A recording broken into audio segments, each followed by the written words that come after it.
So you've been thinking to yourself, I want to start streaming. I want to start making YouTube videos. I don't have a lot of gear to start with. I don't have a lot of money to spend on more gear. What do I absolutely need, or how little can I get away with and still have an effective online presence? Well, that's what we're talking about today. My name is Eric B. Rowland. If you recognize this, you'll notice you're seeing all this in living color for the first time, including myself. If you don't already recognize me, I stream on Twitch every Tuesday, Wednesday, Thursday, and Saturday. Links will be in the descriptions below. Come hang out. It's real chill vibes. Um, but yeah, today we are talking about Bootstrap streaming and how I use four simple items to run my streams and make this YouTube video. Now, I'm not the biggest streamer, but I made affiliate in less than 6 weeks. So something's starting to work, and I figured I would just share it for other people that are fresh and new and really just trying to figure out how can I get this off the ground? What do I need? You don't need to go out and buy a whole mess of gear. Trust me, I use four things. I have the simplest of workspace, and without any further ado, I'm going to go show you that now.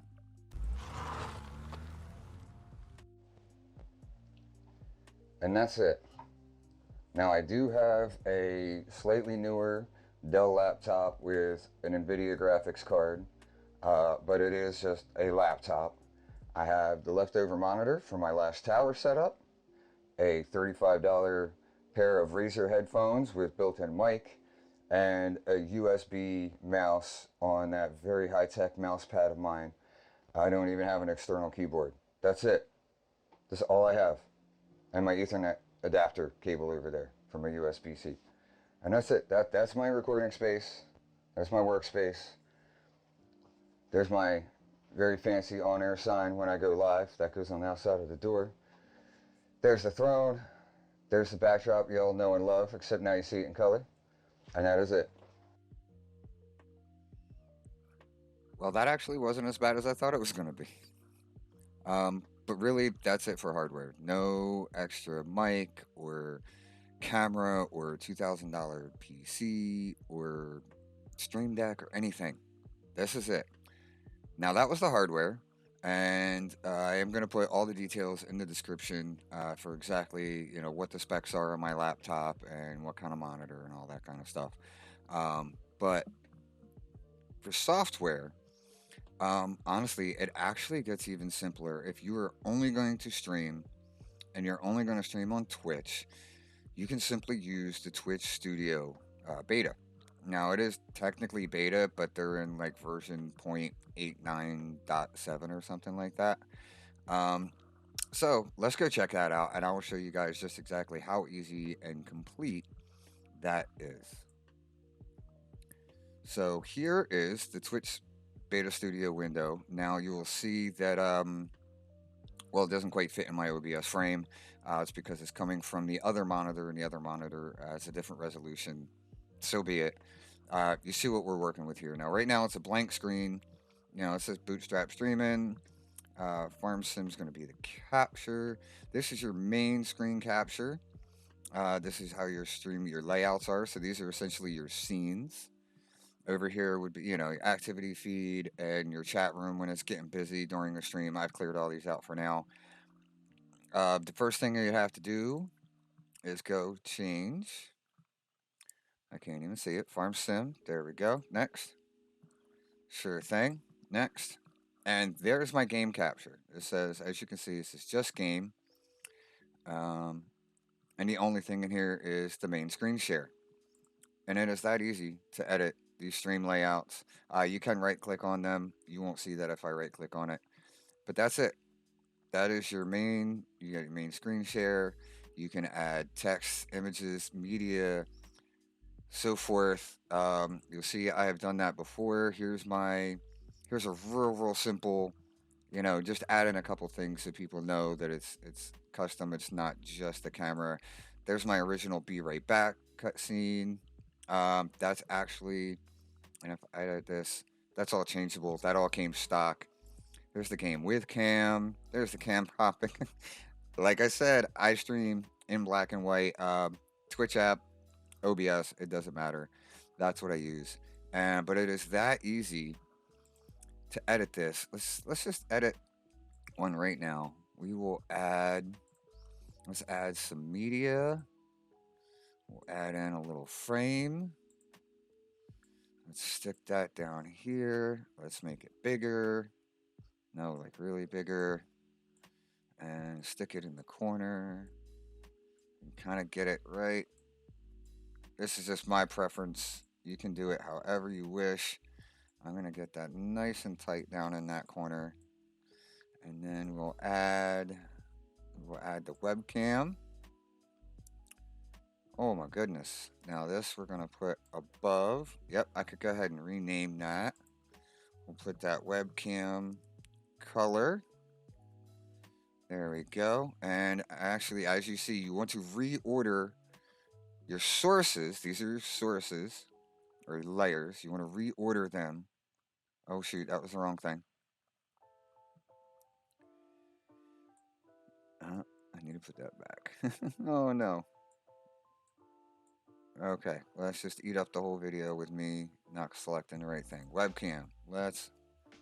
There we go. Fix the webcam. And that's the one thing I do like about the Twitch screen is you can like really custom resize these things. Let's click off of that and see how it looks. That's not horrible. That's not horrible. We could add more things. We could add gradient colors, other texts, images. This I added as a media file because technically that frame is media. And that's it. It's that easy. There it is. We save it and we can stream it. It's a little different than this one. But there you go. That's Twitch in a nutshell. Let me go back to. Right. So that's it. That was Twitch Studio Beta. That is all you need to get yourself launched and to start streaming. Now, in full disclosure, I'm recording this right now on OBS. And honestly, if you've got the hardware and a little bit of technical know how, using OBS effectively is really not that hard. And I'm even going to give you some pointers right now as to how you can make your OBS studio run better, especially when you're running a single PC stream like I do. So, the first thing I'm going to tell you about is let me double check my notes right here. First thing you want to know about when you're doing OBS is encoding. And that's knowing the difference between X264 and NVENC. So you have a GPU and a CPU inside of your computer. And when you are playing a game or streaming, they are both being used. They're taking up power. When you run a game, especially a highly graphically dense game like a lot of the first person shooters you play, or even some of the ultra realism open world simulations that I play, like Farming Sim or Call of the Wild or Russian Fishing 4, there's lots of graphics, there's lots of depth. It is eating up, between processing it and rendering it. Just the game alone can take up a lot of that space. Now, when you add streaming on top of that and you open up the Twitch Beta Studio or the OBS Studio, it just adds to that load. And the same thing will happen to your internet. That's a different story. So what NVENC does is there's you need an encoder to translate the signal and pass it along. Now, the default in your OBS is to use the X264. So what I would recommend you do is you go into OBS, you click on Settings, go to Output, and the first tab will say Streaming, and you go to where it says Encoder. Click on the tab, scroll down, select the NVIDIA NVENC H.264, probably says new in the brackets if you have it. That's number one. What that does is it takes the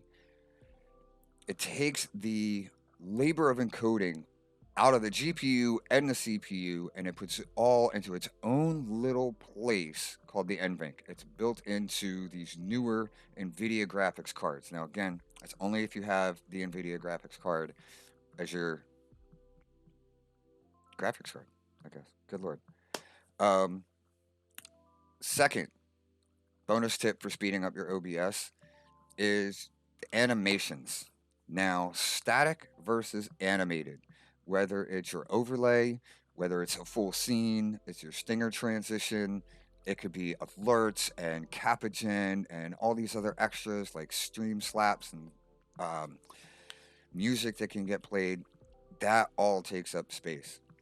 Now, it's not a ton of space, but when you're running on a single PC and every little bit counts, static versus animated can make a lot of difference between maxing out your GPU and keeping things running smoothly. So, especially with good, clean designs happening, um, don't be afraid to use static.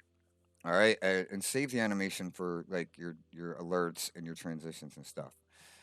The third thing you can do, I don't know how much of a difference it really does make, but when you're trying to squeeze every little bit out, disable the preview window. I mean, I'm actually looking at mine right now, but if you're not worried about seeing, especially once you've started your stream, if you're not worried about seeing exactly what the viewer sees, you can turn off your preview window. That saves you a lot of rendering right there, and it can allocate that effort towards something else. The fourth thing, the super duper thing, which I've actually found really, really has made an amazing difference, is opening OBS Studio as an administrator. So you go to your little OBS icon, you right click, and open as an administrator. And what that does is it changes the priorities that Windows allocates to the different programs. So the default for Windows is to allocate all its resources to your game settings first. Then it gives you your game frames based on those settings, gives you the maximum frame rate it can at the time, and then it goes to OBS. So what happens when you open it as an administrator and you click the yes bar, you're telling Windows that you want to prioritize the OBS. It allocates everything to OBS first, which OBS doesn't eat up that much. So there's still a whole lot left over, but it allocates it to OBS first, so nothing is lost there. Then it sends it to game settings. Then it gives it to the game frames. So what you see happening with the visual result of that is you might lose more frames in game.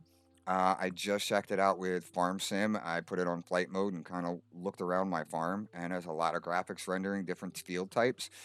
And yeah, I dropped down to in the 20s on my frame rates in game, but it didn't look bad. But I won't lose any frames on the stream, which is what really really matters. Is what you're showing your viewers. I know I really didn't go that in depth into actually using OBS Studio and what scenes are and setting up your sources and so forth. There's a lot of good tutorials out there for that. Maybe in the future, as if I do more videos, we'll get into stuff like that. But for now, if you've made it this long, thank you so much for watching. I really hope this has helped you.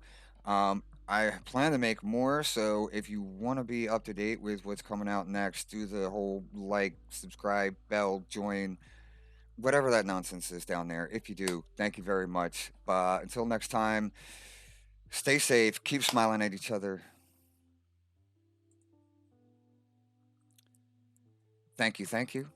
Stay safe, keep smiling at each other. Until next time.